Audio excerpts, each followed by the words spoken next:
All right, everybody, how y'all doing tonight? I want to thank everybody for tuning in. We got a really, really great show lined up for you guys tonight. I know that y'all been seeing some of our posts about it. We've got a lot of great feedback from it. So we're really excited to get this show kicked off. So, but first off, James, how you doing tonight, man? Oh, I'm doing pretty good. It's I don't know how you been. I know we ain't talked hardly any today. I but know. It's been busy. I've missed you, brother. Ain't been able to talk fishing. Ain't been able to carry on with crazy nonsense that we do, but it's all right. We'll make up for it eventually. Yeah, I think we blew that guy's mind in my vehicle today when we started talking. That conversation escalated quickly, and it went to no man's land very fast. So, So anyways, guys, we got a great show lined up for you guys tonight. We got John Cruz coming on from Missile Baits. A lot of you guys knew him before that as with being with Spro, with making Little John, and really good at designing crankbaits. And I know years ago when we used to fish around with Shannon Wheeler he's the one that kind of got us into throwing the Spro Little Johns and all that. So it's just great to be able to work with John Cruz and Missile Baits. You know, they're a big supporter of the show. So to be able to get him on tonight and talk about crankbait fishing, we're going to go and talk about the Elite Series and what all is involved in getting prepped for the 2019 season. We all know that he's staying with Bass this year, so hopefully it's going to be slam-packed with lots of information. And then, like I say, guys, if you're on, go into the chat room. You can go in and ask any questions that you got for John. That way we can, throughout the show periodically, we can ask some questions. Sorry if we don't get them all. But me and James, we're not fast readers. We don't read good. So if we can't understand your question, why not ask it? I'm just kidding. Not really. No, I really am kidding. But I just want to thank all our great sponsors there. You can see them scrolling around at the top of the screen right there with Power Pole, Missile Baits, Bonafide, Yak Attack, Accucoil, Ray Marine, Falcon Rods. Guys, all great sponsors. Please go check them out. We'll have them in the links in the bottom of the video here. Go check them out. Also, I think I got the link in there for our new hats. There they are. Go get you a new hat if you want to look cool and catch lots of fish. And if you ain't catching lots of fish, you'll still look cool either way. That's most time how it goes for me. So I'm glad we got a nice hat now so I can look cool when I come in and weigh in. But so you can go in there, go OneObjectiveBF.com, go to our store, and we'll have our kill guards. We'll also have our hats, and we're working on another product. I'm hoping to have that. What do you think, James? Hopefully by January we'll have it up there. We should have it up by January. Easy. Yeah. So stay tuned for that. That's going to be right now it's going to primarily be a bona fide part. But just stay tuned. We're really excited. We're really excited about that. We're still going through the testing phases of it and how to produce it quicker and all that stuff. So, but other than that, guys, we had a great turnout for the Pro's Choice tournament this season. If any of y'all listen, I want to thank all of you guys for coming out fishing with us in Pro's Choice. And Pro's Choice and them did a really good job running it. If you haven't seen our pictures on Facebook and Instagram, go check them out. I'm actually going to put like a whole thing together of like pictures from all the events or the best of. That's what I might do, the best of pictures, and just have just from the whole year, all the good pictures and big fish that were caught. But congratulations to Bryant Copley and Steve Woodruff. Steve brought in a tank. He brought in a 724. I think that's what it was. I got it right here. Yeah, a 724 largemouth. That's a big old fish. I was talking to Steve, and you can hear in the video that we got up on our YouTube from the interview, he thought he was hung on a log. But anyways, congratulations to them guys. But James, you know what really, I told you this when I got back home, is how the fishing community is, Everybody was fishing against each other, but at the end of the day, everybody's ready to come in, sit down, have fun, joke with each other. But when Ryan Copley and Steve Woodruff come in and won that tournament, I think the other guys were more excited than they were, it seemed like, you know? I mean, everybody was happy. Everybody was shaking their hands. Congratulations, guys. Especially Steve Woodruff catching that big fish. They were giving Brian Copley heck a little bit because Steve caught the fish. But they were super proud of them. And, you know, and you don't get that in a lot of sports. Fishing is one of them. I noticed in some in the kayak industry when – you know, when we fish tournaments, James, when you won, when I won, everybody comes up, shakes your hands, they're real nice, congratulations. I like to talk to you about it. And it seems like you're proud. I mean, you know, some don't, some leave, and they're like, whatever, man, I got my butt skunked, I don't care. But I will say it is awesome to be part of an industry where people are happy to see you succeed, you know? That's like, that's kind of like Casey Reed's. You look at Mario, you look at, Brandon Overstreet. You look at all these guys that are part of the Virginia Kayak Bass Challenge, and when Casey goes off to fish these events, they're updating. Hey, man, this is how Casey's doing. You know, if they get a little update and had time to look on it, they post it on the Virginia Kayak Bass Challenge Facebook page. You know, wanting to see him do good, and I think that's really good. I think that's awesome. It says a lot for the sport. But you there, James? Oh, yeah, I'm here. Okay. But, listening. Yeah, okay. As usual. Just listen to me talk. Let's see. Yeah, I just drowned you out sometimes, I guess. I know. I'm used to it. I feel like I'm just talking to myself a lot of times, even on our phone conversations. But, anyways, it was just good to see. Yeah. But it was good to see them guys do good in the event. Congratulations to them. There's a lot of beautiful smallmouth brought in. What in the world? Did you delete a message? No. Oh. It's back up now. Oh, okay. This is message deleted by OneObjective. What did you say, American Outdoor? It's back. Hello? Hey, you got me? No, it's back up. Oh, okay. Yeah, it's back up. I got you. I ain't seen it on my end right now. That's why I was curious. But James, I know. Did y'all have any weather today? Did you get any snow down there? We had just a little bit of flurries, mostly rain. Yeah. Nothing really. I mean, it put it down good for a while, but it wasn't enough to like be major, like it was sticking. I mean, it stuck a little bit, but now Amherst County and all of them, they got it pretty good, but we didn't get much from it. So now they're talking about this weekend though. I don't know what they're calling for you guys, but as of right now, it's 6 to 12 inches, and could go up, could be less. Just depends on which way the storm tracks. So I can about guarantee you there ain't gonna be no kayak floating this weekend in the river or the water. Definitely the river, but the lake in general. You won't see me out. But just ready to get this winter going. I know you're gonna start working on your trailer project here soon. I'm gonna be working on mine. I'm actually starting to, after this show, we turn down the studio and getting it all ready for our Christmas episode, which we'll talk about that a little bit later in the show.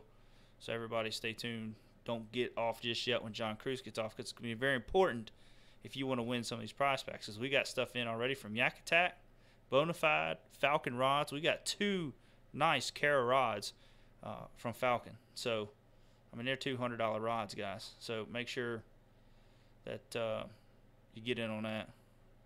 Nathan said he'll probably be on the river Saturday. You have that, friend. You love those green fish or brown fish more than I do. Nah, I hope to see some big fish pictures, man. Nathan, we fish against Nathan in pretty much every tournament. I think he's made every tournament just about. And he is one of those ones that you're kind of concerned about when you're fishing those events. So, but we got John Cruz on the other line. I don't want to hold him up, so let's go ahead and get him on. All right. Hey, John, how you doing tonight, buddy? Good. How are y'all doing? Oh, not too bad, man. Oh, pretty good. Glad to finally get you on, John. This is something we've been trying to work on for a while now, and I've been messaging Shannon, and I know he's busy too, so I was like, well, We're just gonna go right to the source this time. He ain't worth a damn. So yeah, just call me. Yeah. I was giving him crap a little bit today because he did the mics, your small jig, and he did a video on that. And I sent him a message. I said, "Man, that was a really good video. A lot of great tips. Let me know how much I can pay for those jigs. I want a bunch of them." And he's like, "Man, I ain't got none for you right now." I was like, "How you gonna put a video up like that? Want me to get some jigs, but you ain't got none for me?" So I was giving him crap for a while about it. Yeah, we blew through our entire shipment and our initial shipment, and we've sold, all of our initial orders went to Tackle Warehouse, Bass Pro Shops, and just a handful of other dealers that had their orders in real early. And we're supposed to get another shipment in here. We'll get it in by the end of the year, and then we'll have some back up on the website here pretty soon. Gotcha. That is a killer looking jig. I love the look of that jig.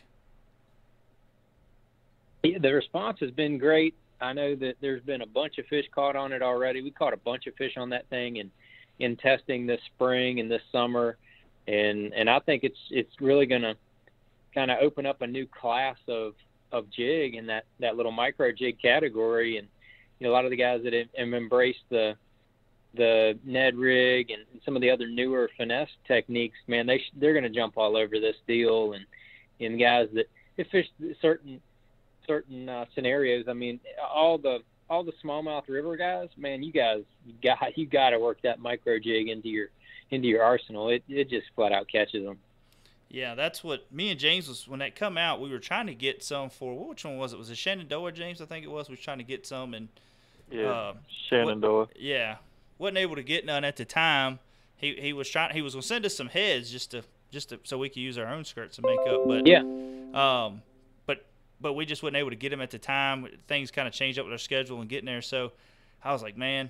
And after we got there flipping around, I'm gonna tell you what, guys, y'all need to get that micro jig. I think that's gonna be a killer bait. Because we were just flipping small stuff, and I was like, man, that micro jig would be deadly right now.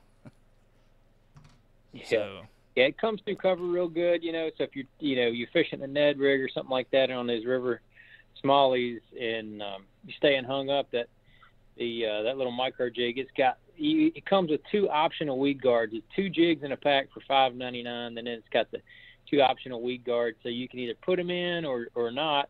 It's up to you. Just a little drop of super glue and stick them in the hole and give them a few seconds to dry, and they're good to go.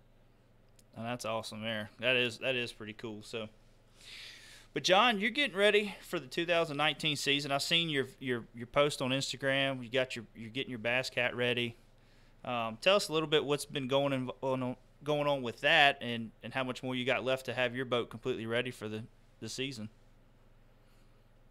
It's always a process, and I say every year, about halfway or 3/4 of the way through, rigging my boat out for the following year, I always say, damn, it would just be so much easier if I could just keep my boat from the year before and not have to rig that sumbitch again. And then, sure enough, sell the boat and then turn around and get a new one and say the same thing. It's just like moving, you say that, when you move, you say, I'm never moving again. And then it's like 4 or 5 years later, we'll move. That other house is nice. And then you move, and after that, you say, I'm not moving forever again. It's that process. It happens to me every year. But, I'm still waiting on some electronics. I've been running Raymarine the last 3 years and making a little move to a different electronics. So I'm excited about it, but I'm still waiting on those to come in, and I think I've got just about everything else ready and ready to roll on it. I hadn't even put the boat in the water yet, so I'm anxious to do that here pretty soon. Now, have you do a lot of your work yourself, right, on yours, or do you actually? I see some guys, they'll have it sent to the shop, yeah. But go ahead. Yeah, I mean, we don't have a Bass Cat dealer, real close, and I'm really picky about, exactly how I like my boat set up, and so I like to mount my electronics and do a lot of that kind of stuff myself. And just the way things fell this year, I had my boat order in pretty early, and I didn't have any electronics. I didn't know exactly what I was going to be running, and I mean, I had not had my power poles shipped in and stuff like that. So I really had to do even more rigging this year than normal.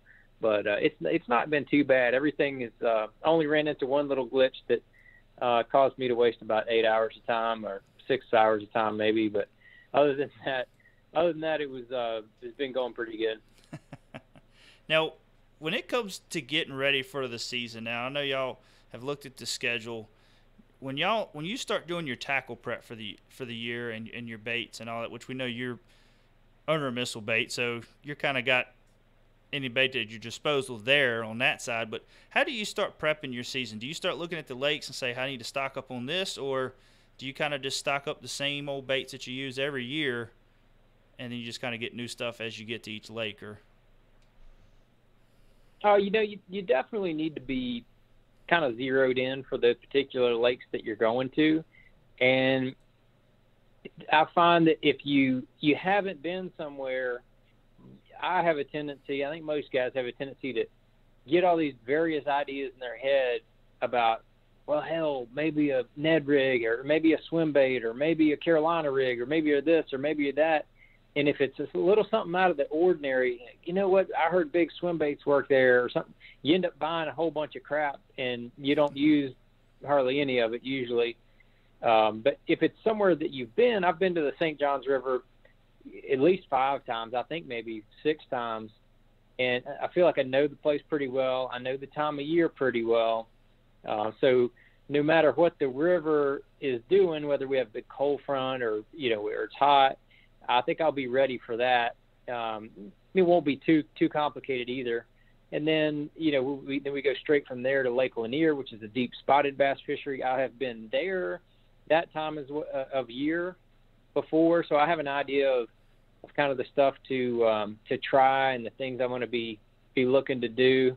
It's one of those largemouth spotted bass lakes.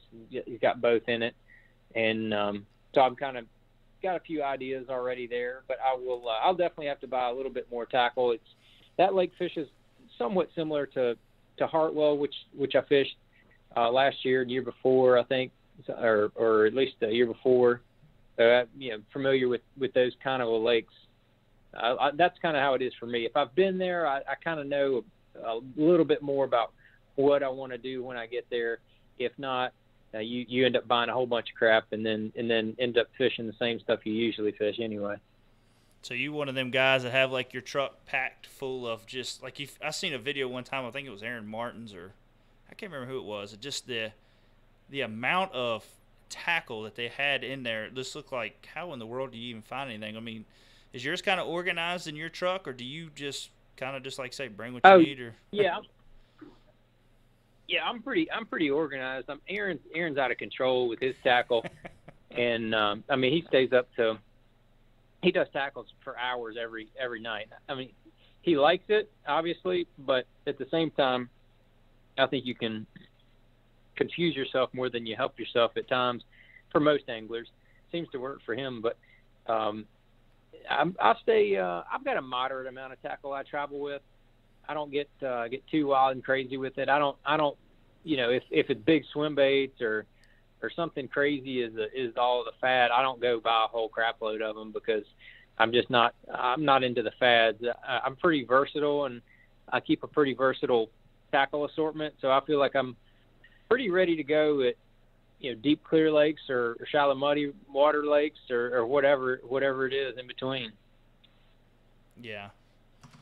Now when it kind of getting ready, do you get I think you get a new truck every year too, right? I mean, do you run the same truck for 2 years, or you get you a new truck?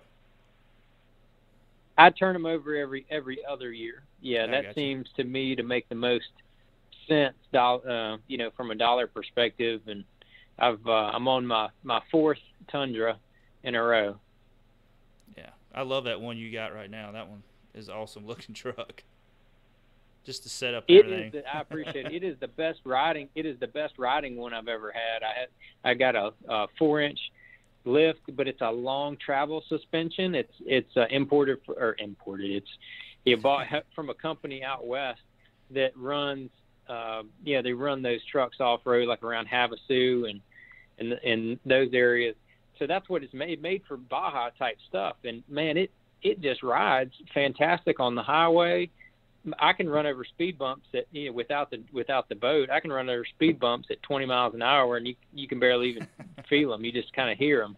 It's bad as the bone, man. I love that truck. Yeah, that's what I was telling Shannon one day. I said, man, when John's ready to get rid of that truck, you let me know, because I love the look of that truck. It's a beautiful looking truck. I probably won't be able to afford it then, but I'm just saying it's a beautiful looking truck. But now, John, kind of looking into the 2019 series. We know you changed over to, well, you didn't change over. You stayed with Bass. What are you looking forward to in the 2019 series? I mean, I know it's a big change. A lot of pros are coming out. You got new guys coming in. What are some things you're looking at, like that Bass could be changing or just what's your thoughts on 2019, shall I say? Yeah, I mean, it's definitely a unique year. I think there's going to be a lot of eyeballs watching the sport next year, and that's going to be a really good thing. I feel like that obviously there was a growing sentiment within the Elite Series of guys that were disgruntled, and honestly, I think that a big chunk of those guys were just disgruntled because they've been doing the same damn thing for too damn long, and they needed to be, have some new scenery and do something different. And basically all of those guys are over there at MLF now, and I just think that the guys that are left are going to be a lot more positive, and it won't be as much negativity. And I feel like that a lot of the new blood coming in is going to be a spark for Bassmaster. It's going to be a spark for the guys that have been doing it for a while, like myself and Menendez and Matt Herron, and those guys have been around a little while. So having some new blood in the sport and in the Elite Series is going to be good for all of us. And Bassmaster's got some really cool things coming. We've got a big meeting down there next week that they invited all the anglers to. I think it's going to be close to 60 of the 70-some elite guys are going to be there, barring that I can get out from this dang snowstorm we got coming up. But either way, that it's a lot of exciting stuff, and the live Bassmaster Live has been getting better and better, and the viewership is off the charts. So if you look at that, they have got all I can tell you is they got some really cool things coming with Bassmaster Live, and I think it's going to be nonstop action and super exciting for the fans, and it's going to be even easier to digest and watch, whether it's on your phone, your tablet, or you're on your computer. It's going to be really slick. Yeah, I've always liked the Bass Live. I blame that a lot on my Fridays for not getting anything accomplished at work when I get to watching that. But I think it's going to be a lot of guys they're going to have that opportunity to come in that you might see that's going to be the next John Cruz or Brandon Polinick or KVD. There's guys out there that just never really had the opportunity to make it that are probably really good, and I think it's going to be great for the sport. Like I say, new blood, new names, new people for people to pick up and start following, So I think it's going to be good for Bass. No doubt. No doubt. Yeah, I mean, I think, you had Drew Benton starting to break out last year, and I think he's definitely going to be even break out even more next year. Brock Mosley, was really starting to break out the last 2 years. I think he's going to be a little more prominent role, and then you're going to have some new guys. I mean, there's a lot of new guys. There's some FLW guys that crossed over, I think, that are going to be worth watching. Like Brandon Cobb, he's young. I mean, Shane LaHue, he's young. In my opinion, both of those guys are basically unknown and to the Bassmaster family, and they're going to, within a few years, I think a lot of people are going to know who they are, and they're going to become the face of the sport over time. It's going to be fun to watch. Yeah. What looking into the 2019 series again? What lake are you really looking forward to? I know we ask this question a lot, and a lot of the guys always say all of them, but there's always one that kind of sticks out that they're excited to get to. Which one is that for you? I mean, honestly, the first one is always fun, in my opinion. I love going to St. John's. I think it's just such a cool fishery. Got got some different stuff you can do while you're there, and you've really got the chance to catch a 10 or 11 pounder or bigger pretty much anywhere you go. They have just a ton of 10 and 11s on that body of water. So I wouldn't be surprised if we had some 9s and 10s coming in every day at that event, especially the timing of the year we're going to hit it. But then other than that, I'll just be honest with you, I've got the first week of May circled for that Lake Fork event. And I think that thing is just setting up to be a absolute monster fest fun tournament, man. Last time we were there, we were there that same time of year, about 4 years ago or something, and I had a top 10 in that event.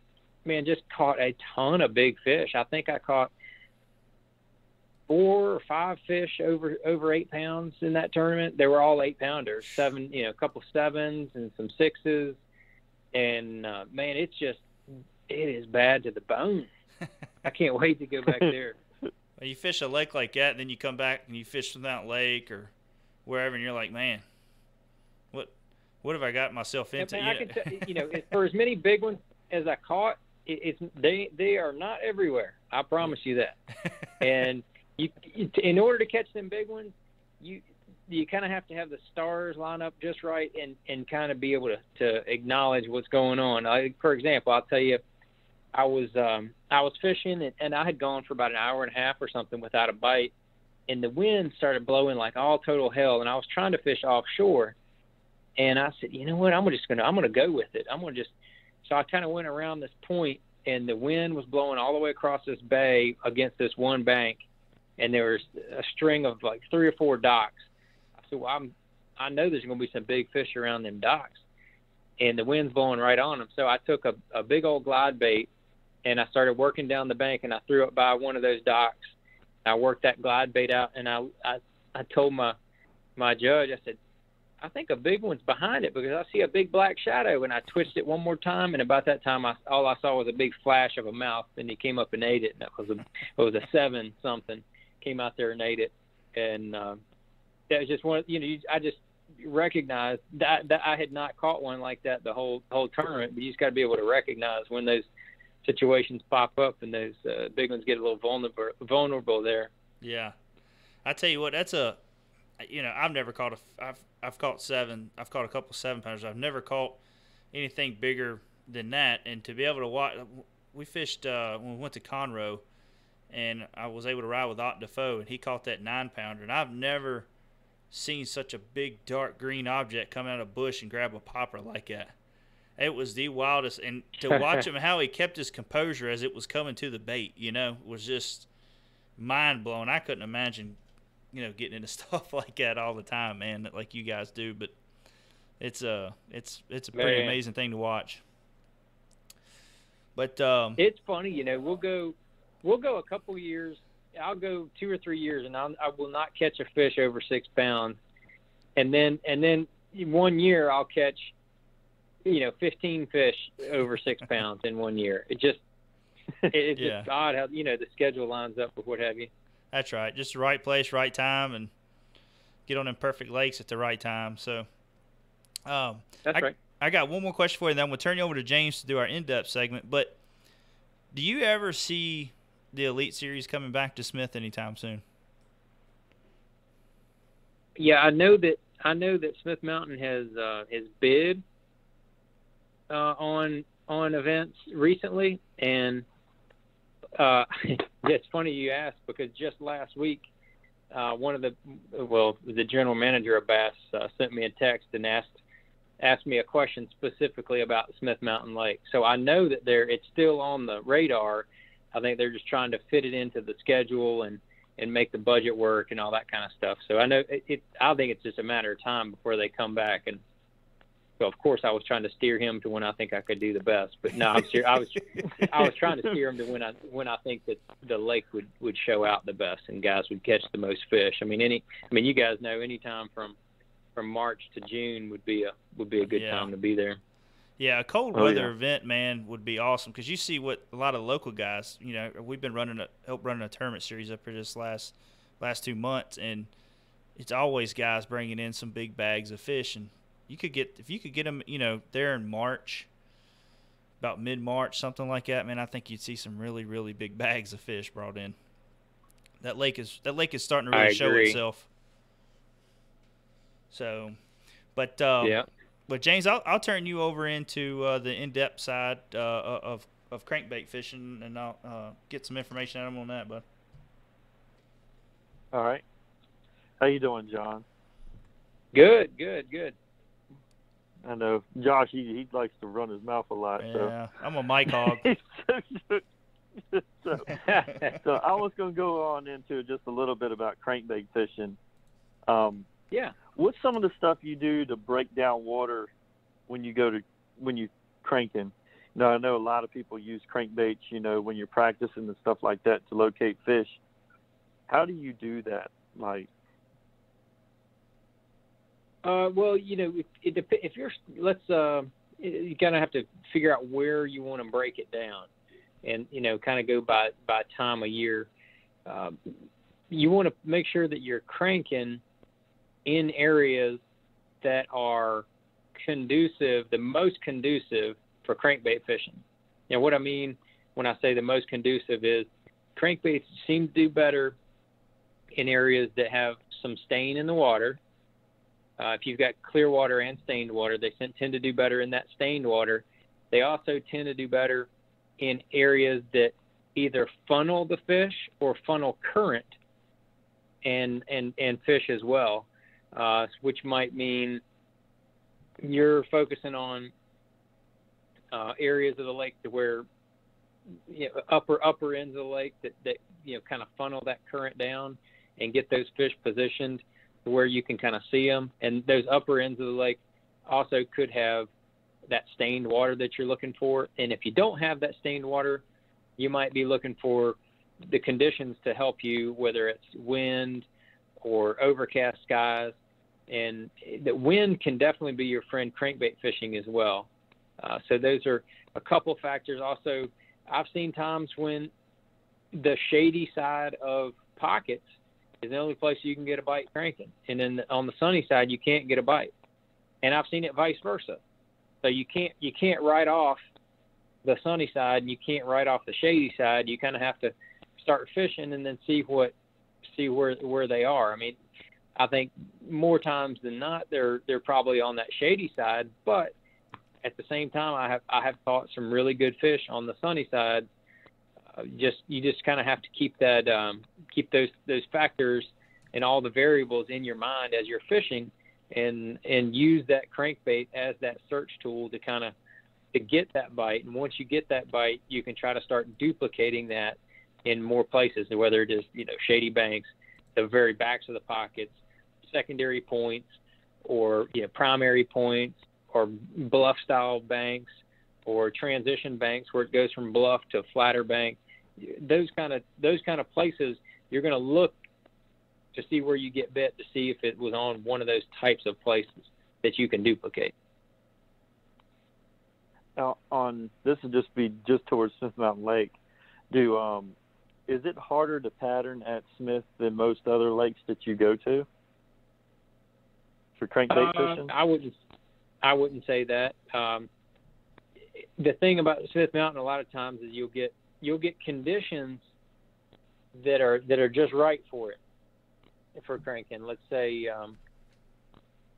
you got wind blowing from the southeast, and the pockets, those pockets that are getting that wind are where they're at. That's where then pockets on that side of the lake the wind's blowing in.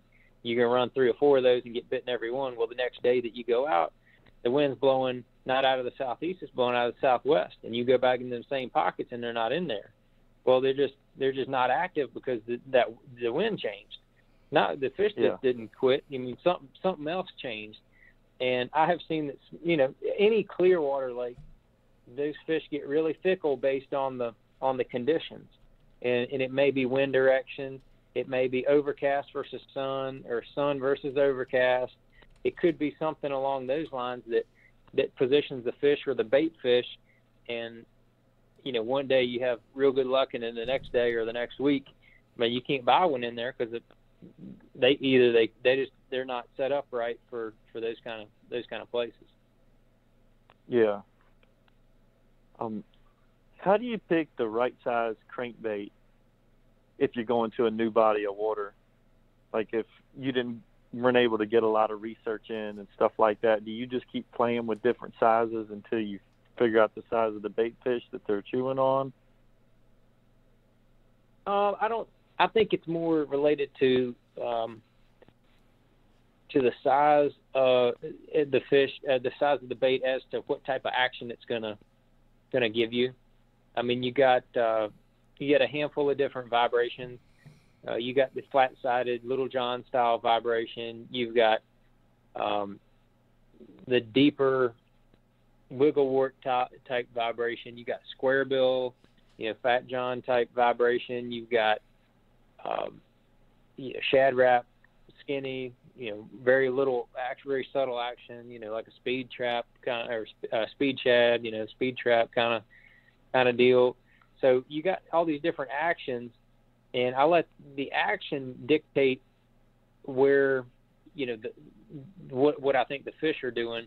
So you're going to be rotating through those different actions to see what action those fish tend to be zeroed in on, and then you'll catch a lot more fish. I don't focus near as much on the size.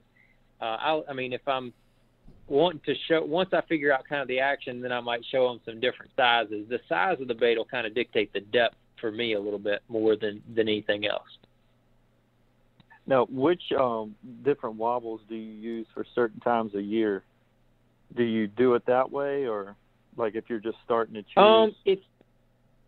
You kind of just go on your history a little bit and as a starting point, but you definitely want to make sure you rotate through different vibrations. And I'll tell you why. A number of years ago, we fished the Harris Chain in March. It was like the second week of March, Elite Series event, and me and another guy, we got on this grass bite where we were cranking eelgrass way out off the bank with the Little John. And man, we tried a bunch of different crankbaits, and they were just gagging that Little John. And we both had top 30 finishes, and we weren't catching big ones, but we were catching a lot. And so we went out there and had good tournaments. So lo and behold, the next year we went back to the Harris Chain the second week of March. And I thought, man, I'm going to take that old Little John out there and I'm going to blast him. Well, I took it out there, and I mean, you couldn't buy one. And I was just had it so set in my mind, I was going to go, I'll go get me another top 30 finish. And man, I ended up having to develop some other patterns. But then the first day of the tournament, towards the end of the day, I went near some grass, and I just happened to have a Fat John, you know, more square bill type crankbait, and I caught a 2.5 and a 3 real quick.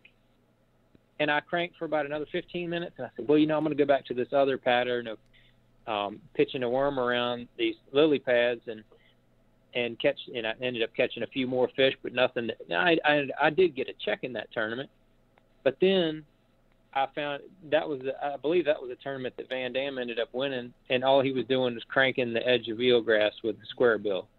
The same pattern we'd done the year before, but he had just switched to for some reason they would not buy, you couldn't buy one on that Little John, but they were just choking a square bill. And I just kicked myself over and over again for not trying that in practice, because I just thought, well, they're just not out there. No, well, they just were not on that vibration. They were out there, they were just on a different vibration type bait. And so that was just a huge learning experience for me. Mm-hmm. How often do you retie and change your hooks on your crankbaits? With a crankbait, if I'm fishing, let's say one crankbait, if I'm fishing grass, I'll probably use the same hooks most of the day unless I'm catching a bunch of fish. I have a little method of, just from fishing crankbaits so many years, I'll just grab the treble hooks and feel them with my fingertips and kind of pull on them. And it's funny, once I've crankbait fish for a week straight, all three, like my first three fingers and my thumb, they're all gouged up from just digging in. I dig in my skin with the tips because I can feel instantly whether it's sharp or not. And if one of them is not sharp, if you got a burr on the tip or something like that, sometimes you can roll it out with the pliers, but then sometimes you just got to replace them. So it really depends. I've changed them as much as 5 or 6 times in the course of a day. But then again, I fished some crankbaits pretty much all day and caught a dozen fish or so on them and not had to change them. So it just kind of depends on the type of cover you're hitting and how many fish you're catching. Fish will tear them up. Yeah, I think that's one of my flaws is I don't change my hooks enough on crankbaits, and I think it's probably a lot of people's flaw too when they go to catching fish and they just never change their hooks on their crankbaits. When you don't change it, it ends up losing. You lose fish, and that's what the result is. I mean, they'll still bite it, but man, they'll have a knack for coming off. I mean, if you go to like a Gunnersville or one of those places that they just really load up and you'll catch 18 or 20 fish on one spot, almost in a row, you can really see it because you'll start out, it'll be like 10 for 10, 11 for 11, 12 for 12. Towards the end, you keep catching them, and then all of a sudden you lose one, and you catch one, 2 or 3 more, then you lose another one, then you lose another one, and then that just tells you your hooks are dull, and you need to replace them. A lot of times it doesn't have anything else to do with anything other than that they're mauling at it, but they're not getting it because the hooks are getting dull. And if you feel them, you can tell.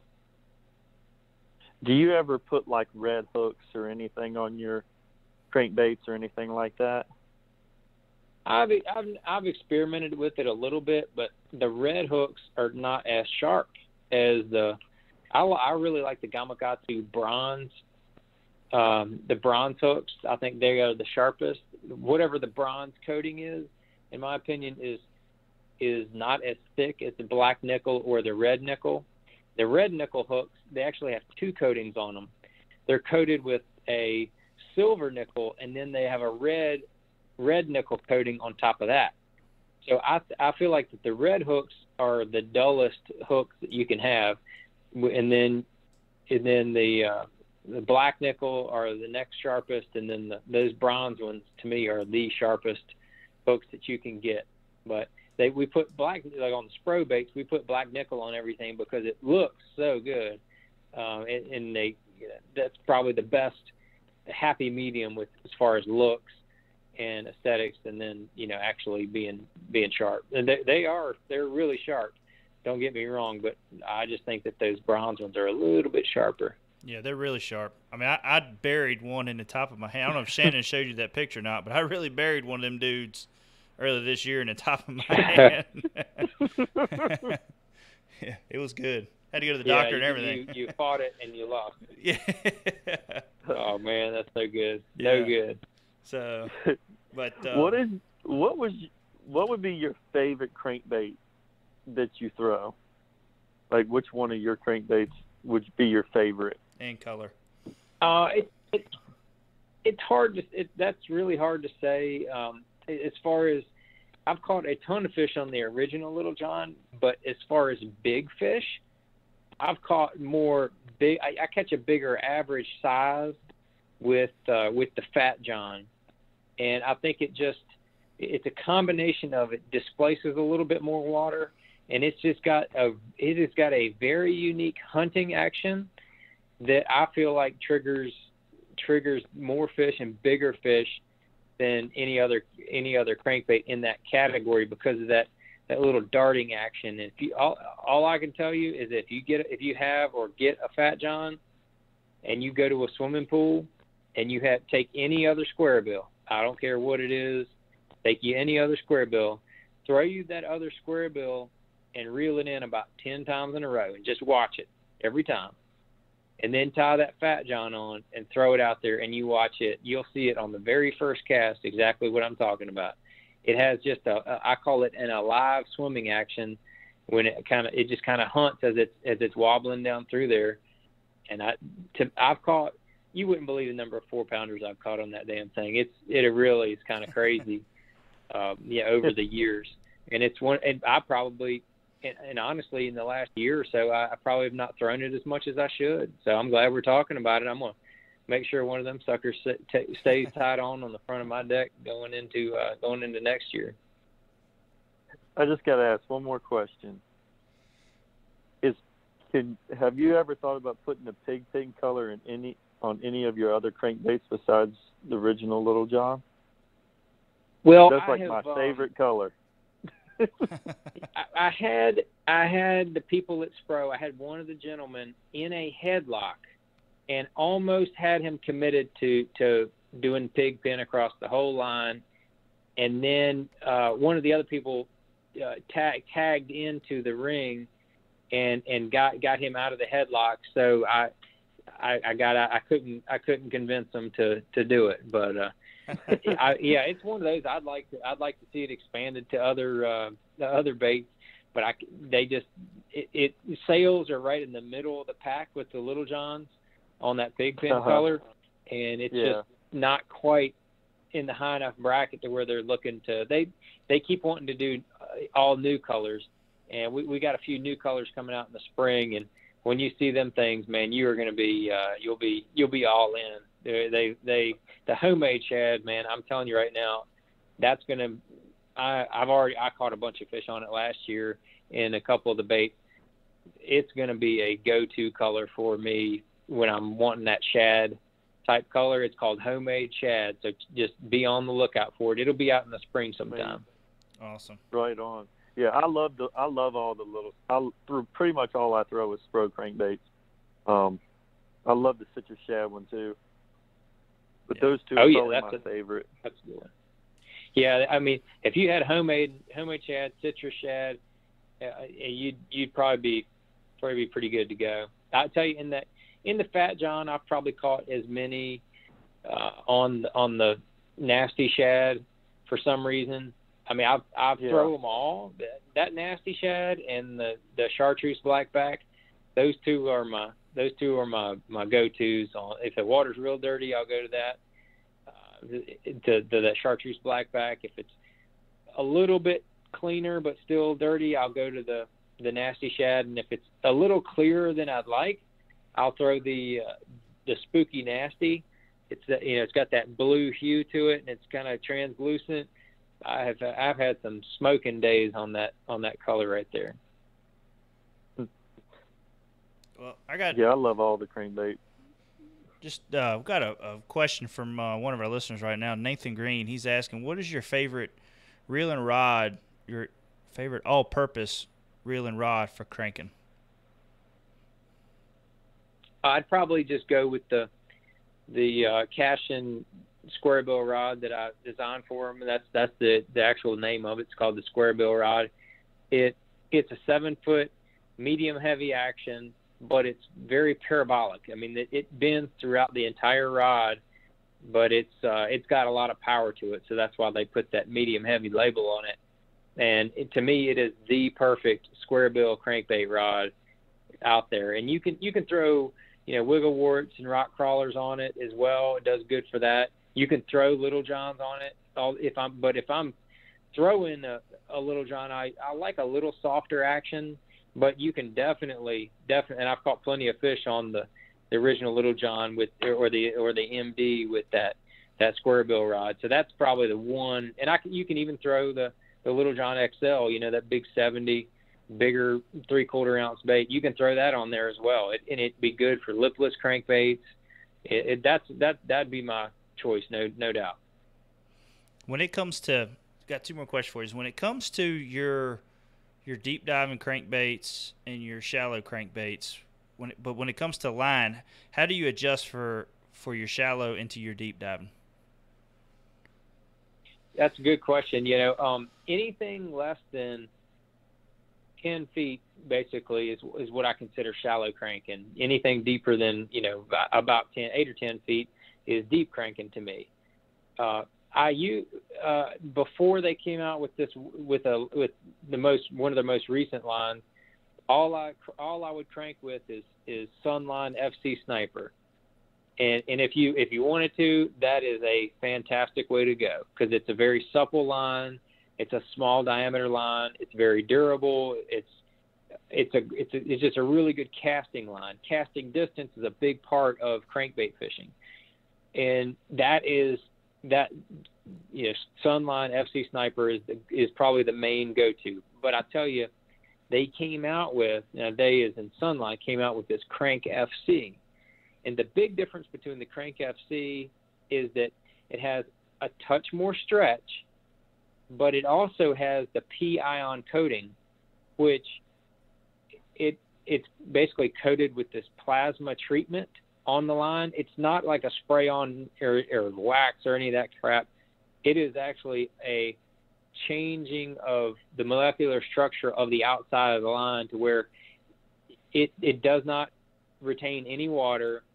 It's hydrophobic. It comes across cover better, and then that has that touch of little extra touch of stretch. Man, that is the perfect shallow crankbait line I've ever fished. I mean, sensitivity, it's got that perfect amount of stretch, and then it's got that P-ion coating in it, which if you've never fished a fluorocarbon with that P-ion coating, you don't know what you're missing. It is really cool. But so that I like that Crank FC for anything less than about 10 feet of water. If I'm deep cranking, I still like the FC Sniper, because I don't want all that stretch when I'm making really long casts with a really deep crankbait. I want less stretch on those really deep crankbaits, and that's why I like the Sniper for that. Gotcha. James, I didn't mean to be a mic hog on you. Did you have any more questions for John? No. I was going to ask you if you had any questions for him. Oh, okay. No, yeah, that was that's always a big deal when it comes to cranking. You hear a lot of people talk about is line choice. For getting it deeper and stretch, and it can be kind of confusing for new people coming into the sport on which way to go with it. So that's why I always try to cover that side. Yeah, I mean, I would encourage, and this just goes for a lot of fishermen in general, especially newer fishermen. When you're talking about line choice, pick a good, high quality line, and just pick one of them, and learn it really, really well. You learn the limitations of it. You learn how hard you can set the hook. You learn what knots seem to work well with it. You learn the diameter so that when you are talking about 12-pound test, what 12-pound test is. It's not them putting 16-pound test in a 12-pound test box. So if you're fishing, 6 different rods, and you have 6 different types of lines on there, they might have all different, diameters that they tell you is 12-pound test, 14, 18, 10, but they could all be the same diameter. So having one consistent brand or just pick a high quality line, whichever it is. My recommendation for that would be just to pick Sunline Sniper and be done with it. But then you could, once you learn one line, then maybe expand to another line. Like if you think that, man, maybe I need to expand to something else, expand to one other line at a time, and then you can compare it to the line that you know.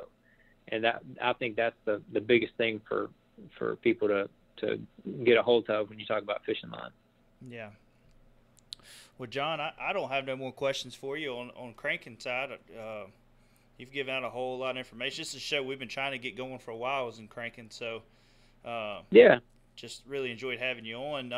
I do have one question for you, and this is for river fishing, and then we'll get going from it. Is there any trick to keep a smallmouth on a bait any better I don't care what kind of hooks you put on. It seems like them dudes know how to kick a crankbait or a topwater bait with no problem. You just talking about in a on those rivers? Yeah. I would a couple things, in my opinion. If you're fishing baits with treble hooks on it, downsize your treble hooks, and I think you may have better success in landing them. Because if you have a 4-pounder come up and smoke a bait, those are not usually the ones that we're talking about, because they have enough. I say they have enough ass on them where they can actually get some meat when you set the hook. You can get some meat on them. But we're talking about 2-pounders and a lot of 1.5 pound, 2-pounders, maybe even 2.5s. They don't have enough meat in their face to really get a good hook set in. And I feel like the smaller treble hooks do a much better job of finding some kind of little nook and cranny to get embedded into, and you're not going to lose them. I don't know if you fish the little teeny Ned head. It's got a little number 1 hook in it. Micro jig, same thing. It's got a little number 1 Gamakatsu hook in it. Man, I tell you, if you lean back on them things, they're not coming off. No. Them fish ain't coming off. So I think downsizing your hook, it will be a big help. If you're fishing a bait that you have to set the hook through, you maybe need to evaluate exactly what it is and what you're doing, and do something to where you're not having to put as much wood to them to get a good hook set in, whether it means exposing or whatever. Yeah. Awesome. Well, John, I enjoyed having you on tonight, man. It was great talking with you. And tell Shannon to do something, and tell him to hurry up and get some of them jigs made up and to us. I hear you, man. I hear you. Yeah, they boys in the back been cranking them out. They actually ran out of hooks just the other day. We're supposed to get some more in this week. That's right. Tell Shannon to quit making videos all the time. Maybe he'll get something done. That's what I was telling him today. That's his job, man. That's his job, brother. That's right. That's what I told him. That's what I told him. I said, if you quit playing with the daggone video camera, maybe you can make some more jigs. And he's like, I got to do it. But, John, you have a good night, man, and looking forward to you having a good season, man. Thank you. I appreciate y'all having me on. All right. Thank you, you.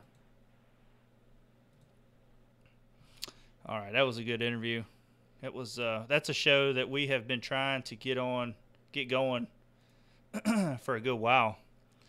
We've talked with Shannon several times. John's got a very busy schedule with running missile baits, and he's got other sponsor obligations, and on top of just tournament fishing. People think it's just when you're a pro fisherman, that's all you do is fish, but it's so much on the business side on top of owning your own business. I don't even see how they get time in. You know what I mean? Like, I would have major anxiety attacks probably sometimes, but I would still love to do it. But I'm just saying. But yeah, I wouldn't turn it down. No, I wouldn't turn it down one bit. But it's got to be some kind of pressure sometimes where you kind of sit back and you're like, "What the heck am I doing? How do I get through this?" But anyways, guys, before we get into our next segment, I don't want nobody to get off yet. We're going to be talking about the Virginia Kayak Bass Challenge tournament schedule that come out. So some of you guys might be on that fish. I know Nathan and all of them, y'all fish with us. And sorry if I missed any names, but kind of talk about that schedule a little bit. And me and Jane's going to go over it. But first, if you like what you have seen so far, and got a lot of great information in this show, and that's what we try to do with a lot of these pros we get on, whether it be kayak fishing, to the bass boats, and not just pros, but local guys. They come on. Everybody's got different ways they do things. So if you don't want to miss out on a lot of that information, please hit that subscribe button and hit the bell right beside it. That way you get a warning every time we got a new show coming out. And every time that we've already had one come out, but you missed it, wasn't able to make it live, you can go back and watch it. And also, please give it the thumbs up if you really liked what you heard, and comment in the bottom, hey, can y'all do this? Can y'all go over this?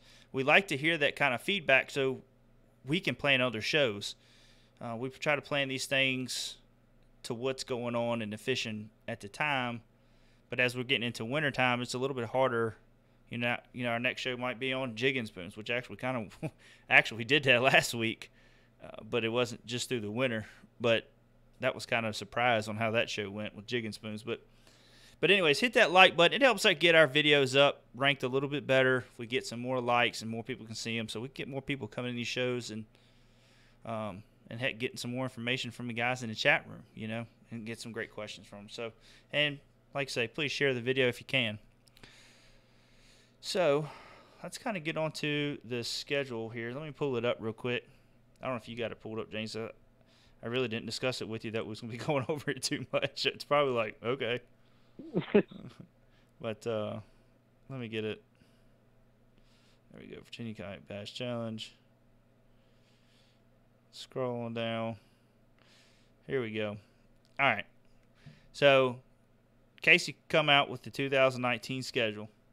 And it's looking like it's going to be a really busy schedule when you look at it. I mean, you got time within tournaments, but I like how this format's going to be, because if you think you're really on something, you kind of get into it, you got a chance at really bringing home the stack if you do good.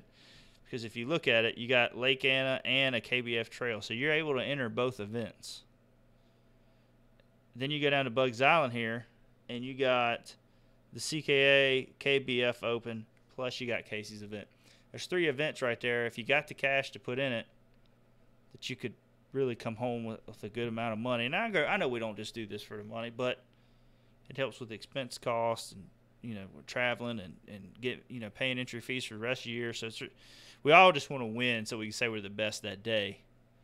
But that kind of money right there helps. But James, kind of looking at the schedule, I don't know if you've gotten it pulled up yet or not. But yeah, what I'm on his site, but I don't think it's got the old schedule on it right now. I just went on the Facebook thing. You just go on Facebook and scroll down just a little bit, and it'll be right there. So, kind of looking at it, what is your, if you remember, what is one of the tournaments that you're really looking forward to? And I bet you I know which one it is, that you're looking forward to this coming up season. I think it's going to be – I'm excited that I actually have a tournament close to me, yeah. which is on Meade and Cahoon. Yeah. So, I mean, that's like 5 minutes from my work. I can go there at lunchtime and look at that place. Yeah. But probably the one I'm most excited about is the Chick in October. Oh, yeah. It was a slow – when did we go this year? Was it like – September. And it was a freaking slugfest, really. I mean, it took me a little while to get it going. You got on it pretty quick. It took me a little while to get it going, but it started cranking. I can't imagine in October. I mean, that's going to be hammer time. October would be I mean, I think it'd be some really big fish caught that time of year on there. So, I'm excited. Yeah. Now, I'm looking here. I'm looking at the schedule, and there's 2 events on here that is really – I'm excited about Meade and Cahoon, because I know just seeing what the fish you caught, I went down there and fished. Well, I didn't fish those lakes. We fished a different one. I come down there with you. But I know what those lakes are capable of producing just by listening to your stories and, seeing pictures you've shared and – all that. So I know what those lakes are capable of producing. But the 2 that's sticking out with me right now, one is James River in June, which, why I'm looking forward to that. Won that event. Well, I don't know if it was around that time. It was close to that time. But I love fishing the river in June. Naturally, all of us do, because it's cool. You can get in the water and all that. But the one I'm really, truly looking forward to is July, Bugs Island. That is a time that I looked at this schedule and I'm like, this year I struggled on like Smith. I did okay. I caught fish, but standing wise, I didn't do well. And then all the other events. James, you there? James, I can't hear you now. I just got a text from him. Hold on a minute. Let me see if he's still here. Yep. Are you there, James? I'm here. Oh, man. I was just talking away. Wasn't even there. Feels like our normal phone conversation. But, Yep. no, I didn't know if you heard. I was getting onto Bugs Island, how excited I was about that event and what that lake holds. I know some of these guys might have never fished it, but I'm going to tell you right now, that is a fun lake to fish. You'll catch a lot of fish, possibly. Most of the time that's how it works out. You'll catch a pile load of fish. It's just trying to get that real big bite down there. And I think that for me and you, James, I think that time of the year Bugs Island's going to set up perfect. And not only is it Bugs Island, but you got those 3 events going on at the same time. So I think it's going to be a fun event. I'm really looking forward to that one probably. Yeah, I know you've been excited about Bugs Island for a long time. Yeah. I want to go to the New River and redeem myself at that place. I have to go out there. So I'm probably just going to follow Brandon Overstreet around all day. I'm just going to hook a rope to the back of his kayak. That's what I would do. And, I'm just going to let him paddle me around all day. Yeah. I mean, why not? That's what I would do. He's going to have 2 boats on top of him. So, Brandon, I hope you got a lot of fish in your area this year coming up because we're going to need them. All 3 of us are going to need them, buddy. Yeah, James Stanley was talking about Bugs is fun, but it all depends on the level that time of the year. Yeah, it can, but the thing I like about Bugs is, I don't want to give away too much information, but the thing I like about Bugs is it fits to my way of fishing, and it's the same with James. It fits to our way of fishing. We fished it for so many years that we kind of can know how to make that decision if the water's high, where to go, if the water's low, where to go. Now, I will say about Bugs, especially like this year, we've had so much rain that Bugs has stayed muddied up in Clarksville area on down to the Nutbush area. So that's going to depend on a lot, too, on where we put in is the kind of rainy season we have. Nathan was saying the New River was weird that day, yeah. Well, I think for me and James, and me and you've talked about this several times, is I think the area we picked was a community hole.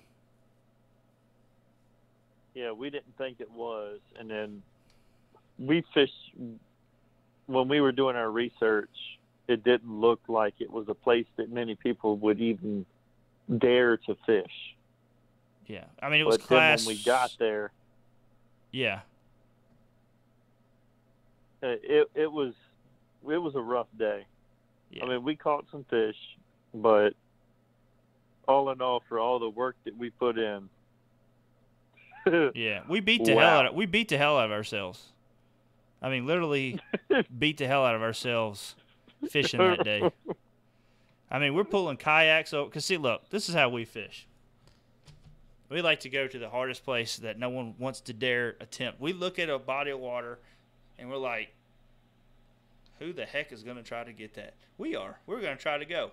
So when we got there and we first started, we were like, oh, my gosh, this was a lot bigger than we anticipated. We knew it was kind of big on the maps, but we're like, crap, this is kind of a big deal.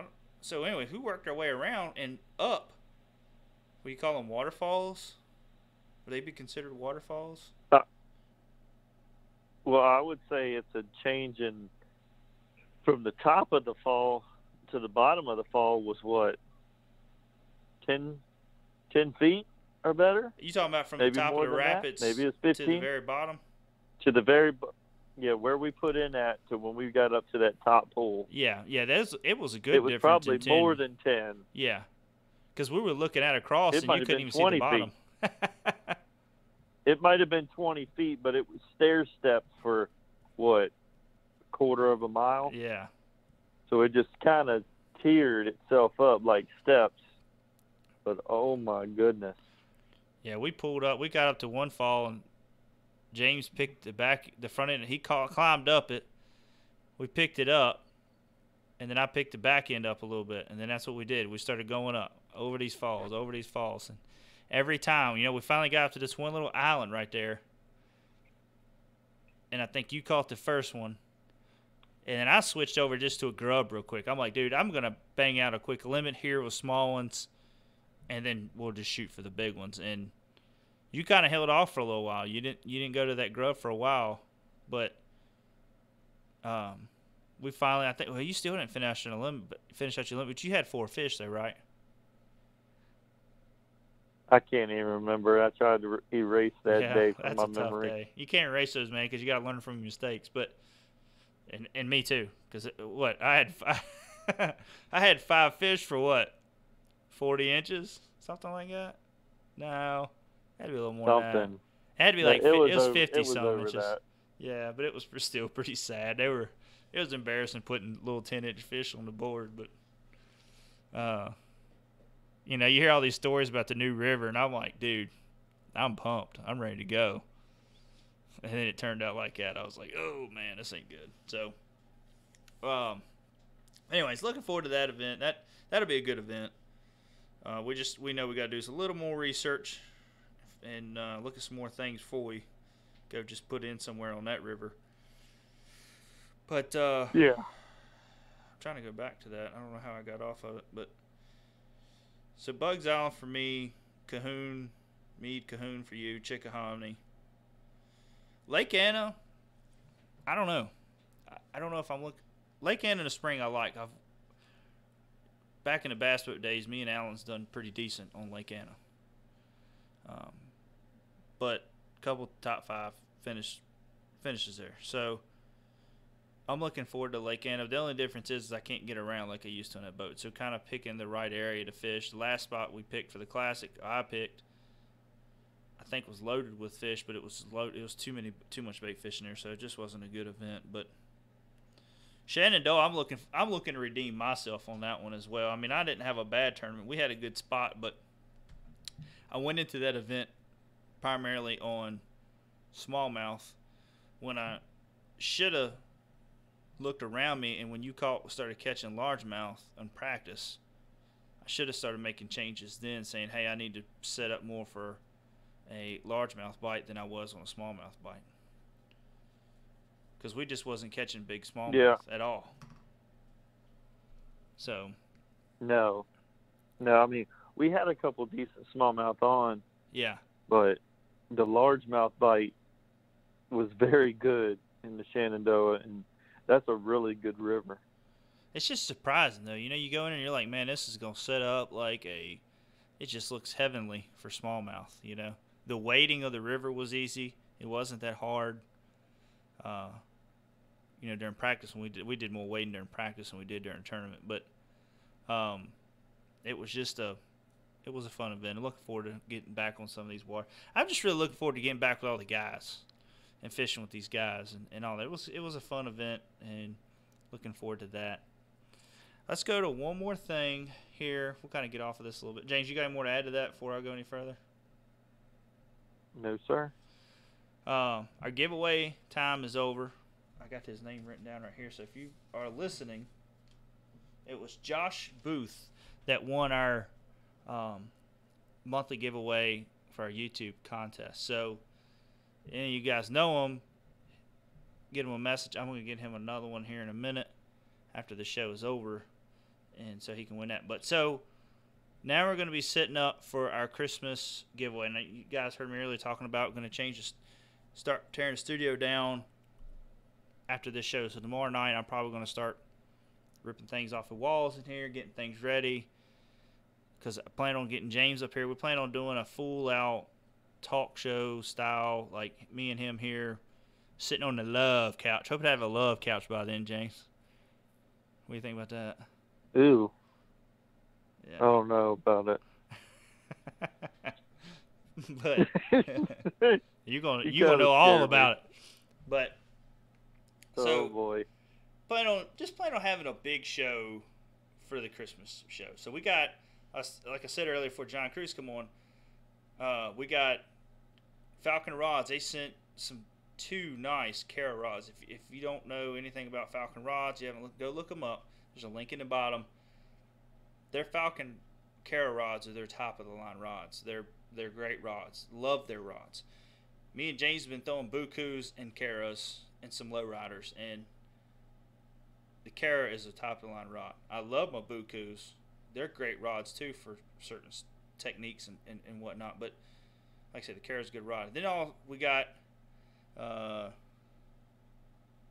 just grab the seats off for 120. Hey, that would be good, wouldn't it, James? I wish we had room in here to have both kayaks in here, but we don't. But that'd be pretty cool to have both kayaks in here, power poled up. We'll just use our little 6-foot power poles. You know, everything. Have the works, but my little bitty room, it ain't gonna work out. But that is a good idea though with the 127 seats. Might have to work something out with that. But anyways, we just want to have a good giveaway. Bonafide sent us some shirts and hats and some stickers. Same with Yak Attack. We also got the new Zuka tube. That's going to be part of the giveaway. We're going to probably be picking 5 spots, 5 places for our giveaway. James, we still got some missile bait stuff. And then a couple bags. Yeah, and then we got a few odd and end things from other tackle we've acquired. Got some AccuCold stuff.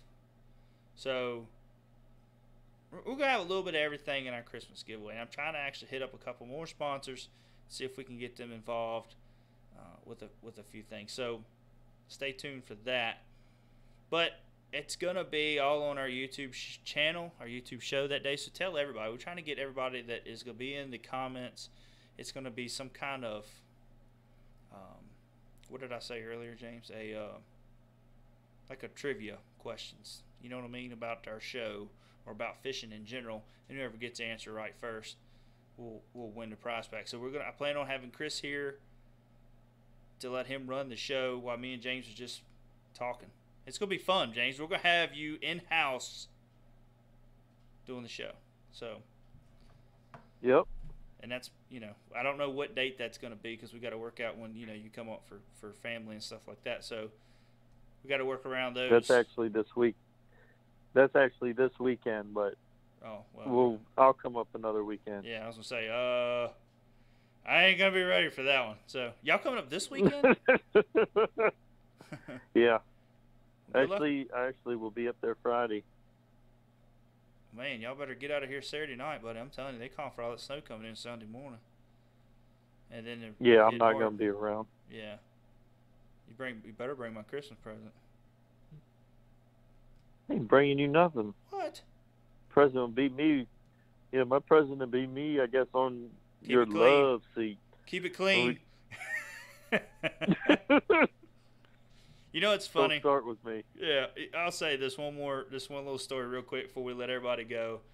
And it's funny when me and James get on the phone with each other. If we got the kids in the car or kids around, we're on speakerphone. We're like, hey, as soon as we pick up, the first thing, it ain't, hey man, how's it going? It's, hey, I got you on speakerphone. Keep it PG.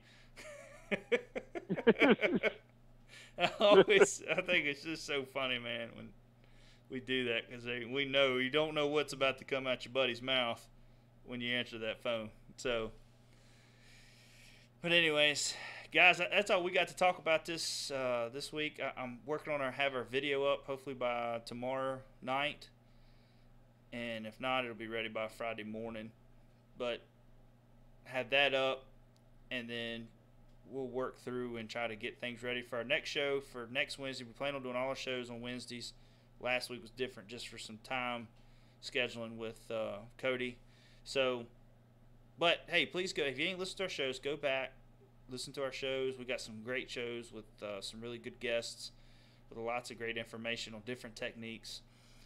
Comment in the bottom of our videos, guys. Please let us know or email us or get us on Facebook or Instagram. Let us know what you want to hear about. If there's certain things that you want some more info about, that way we can kind of put together a show, get the right pro on, the right person on to go over that topic, so we can dig in. We just don't want to throw a show together. We try to dig in and get the right guests for the show. So let us know. And then also, please, like I say, give it a thumbs up, hit the subscribe button and the bell button, and please share these videos. Guys, I want to thank y'all for listening tonight. We had a good time with this show. It was fun getting back on here doing one. So, James, you have a good night. Is there anything else you want to add? All right, you too, man. Thanks, everybody, for tuning in, and just thanks to all our sponsors. Without them, we wouldn't be able to do this. So, That's right. Good night, everyone. Thanks, guys. Y'all have a great night, great weekend. Stay safe if you're in the area for the storm. We'll talk to you later.